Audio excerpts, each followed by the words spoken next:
Madame had just received such a fine love letter, and she read it, said Caroline to the housemaid. I should never have thought that of Madame, replied the other, quite surprised. That evening Madame de Listomere went to a party at the Marquis de Beausent's, where Rastignac would probably betake himself. It was Saturday. The Marquis de Beausement was in some way a connection of Monsieur de Rastignac, and the young man was not likely to miss coming. By 2 in the morning, Madame de Listomere, who had gone there solely for the purpose of crushing Eugene by her coldness, discovered that she was waiting in vain. A brilliant man, Stengel, had given the fantastic name of crystallization to the process which Madame de Listomere's thoughts went through before, during, and after this evening. 4 days later, Eugene was scolding his valet. "Ah, ca, Joseph, I shall soon have to send you away, my lad." "What is it, monsieur?" You do not but make mistakes. Where did you carry those letters I gave you Saturday?" Joseph became stolid, like a statue in some cathedral porch. He stood motionless, entirely absorbed in the labours of imagination. Suddenly he smiled idiotically and said, "Monsieur, one was for the Marquise de Listomere, another was for Monsieur's lawyer." "You are certain of what you say?" Joseph was speechless. I saw plenty that I must interfere, as I happened to be again in Eugene's apartment. "Joseph is right," I said. Eugene turned and looked at me. I read the addresses quite involuntarily, and, interrupted Eugene, "one of them was not for Madame de Nacancang?" "No, by all the devils, it was not. Consequently, I supposed, my dear fellow, that your heart was wandering from the Rue Saint Lazare to the Rue Saint Dominique." Eugene struck his forehead with the flat of his head and began to laugh, by which Joseph perceived that the blame was not on him. Now there are certain morals to this tale on which young men had better reflect. First mistake, Eugene thought it would be amusing to make Madame de Listomere laugh at the blunder which had made her the recipient of a love letter which was not intended for her. Second mistake, he did not call on Madame de Listomere for several days after the adventure, thus allowing the thoughts of that virtuous young woman to crystallize. There are other mistakes which I will here pass over in silence, in order to give the ladies the pleasure of deducing them ex professo to those who are unable to guess them. Eugene at last went to call upon the Marquis, but on attempting to pass into the house, the porter stopped him, saying that Madame le Marquis was out. As he was getting back into his carriage, the Marquis de Listomere came home. "Come in, Eugene," he said, "my wife is at home."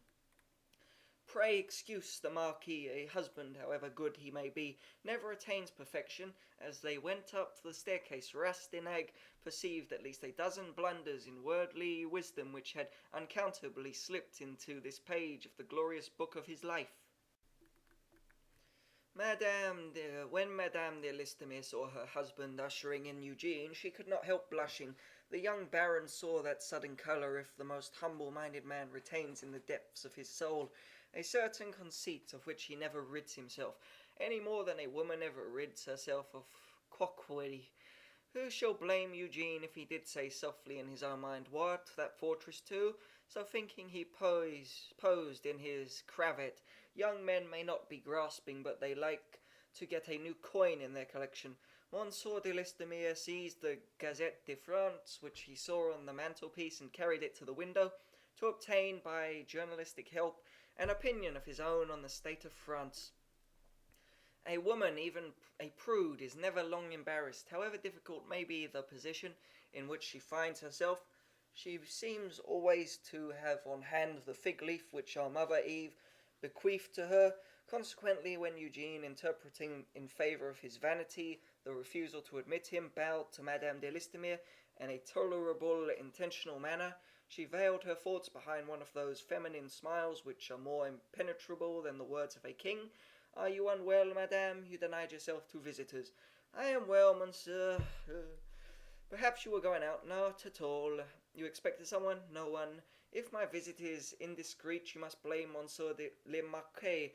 I had already accepted your mysterious denial, which he himself came up, and introduced me into the sanctuary. Monsieur de Listomere is not in my confidence on this point. It is not always prudent to put a husband in possession of certain secrets." The firm and gentle tone in which the Marquis said these words, and the imposing glance which she cast upon Rastignac, made him aware that he had posed in his cravat a trifle prematurely. "Madame, I understand you," he said, laughing. "I ought therefore to be doubtfully thankful that Monsieur the Marquis met me. He affords me an opportunity to offer you excuses which might be full of danger were you not kindness itself." The Marquis looked at the young man with an air of some surprise, but she answered with dignity, "Monsieur, silence on your part will be the best excuse. As for me, I promise you entire forgetfulness and the pardon which you scarcely deserve." "Madame," said Rastignac hastily, "pardon me. Pardon is not needed where there was no offence. The letter," he added in a low voice, "which you received, and which you must have thought extremely unbecoming, was not intended for you." The Marquis could not help smiling, though she wished to seem offended. "Why deceive?" she said, with a disdainful air, although the tones of her voice were gentle.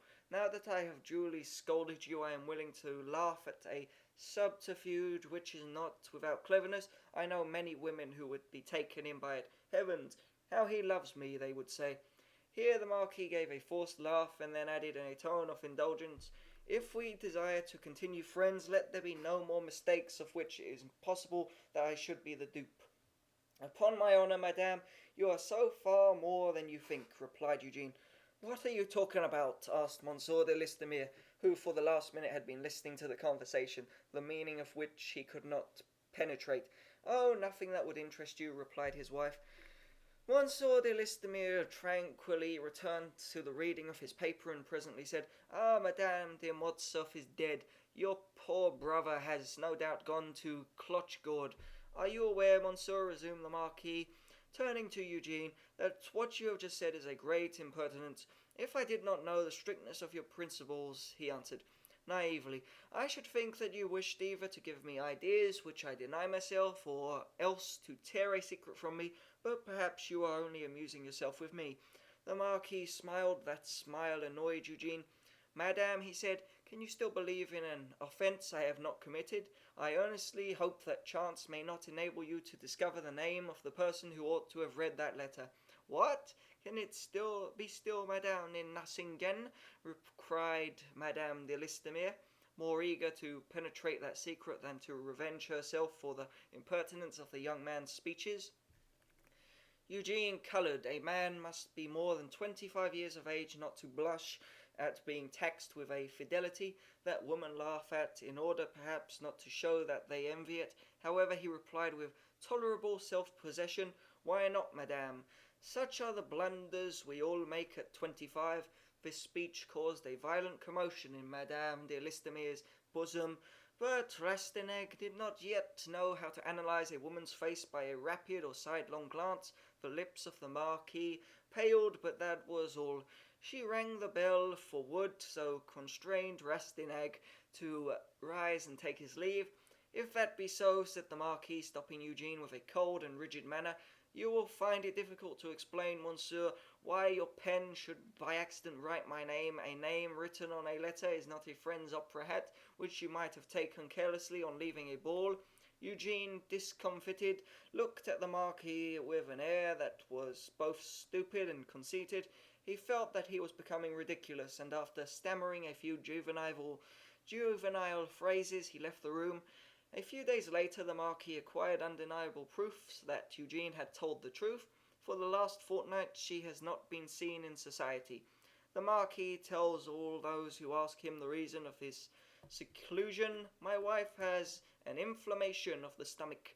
But I, her physician, who am now attending her, know it is really nothing more than a slight nervous attack, which she is making the most of, in order to stay quietly at home. Addendum. The following personages appear in other stories of human comedy: Hollis, Father, Atheist, Mayfair, Blocky, Fucky, Pranky, Ficky, Fucky, Dicky, Fuckle, Dickle, Fuckle, Ristineg, and that's it. Alright.